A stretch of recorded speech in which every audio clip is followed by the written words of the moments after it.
આજે આપણે central obesity વિશે વાત કરી રહ્યા છીએ કે ભાઈ સેન્ટ્રલ ઓબેસિટી એટલે કે એબ્ડોમિનલ ઓબેસિટી એ ખરેખર ખરાબ છે, પણ એ આપણે કેટલા ઓબેસ છીએ અને આપણને લાગુ પડે છે કે નહીં કેવી રીતે જાણવું, તો એના માટે હું તમને ટેસ્ટ શીખવાડું છું. એની અંદર આપણે મેઝરિંગ ટેપ લેવાની છે. મેઝરિંગ ટેપ લીધા પછી ડૂંટીથી 1 ઇંચ નીચેના એરિયાની અંદર, એટલે કે આ ઇલિયા ક્રીઝ જે એરિયા છે એ ઇલિયા ક્રીઝના એરિયાની અંદર મેઝરિંગ ટેપથી આપણે મેઝર કરવાનું છે.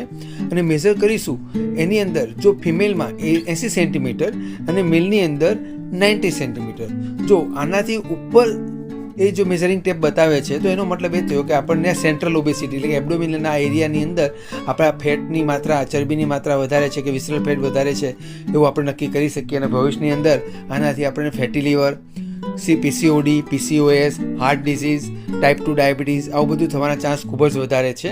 એટલે દરેક વ્યક્તિ આ ઓબેસિટી માપવી જરૂરી છે, આ ઇન્ચીસ માપવા જરૂરી છે.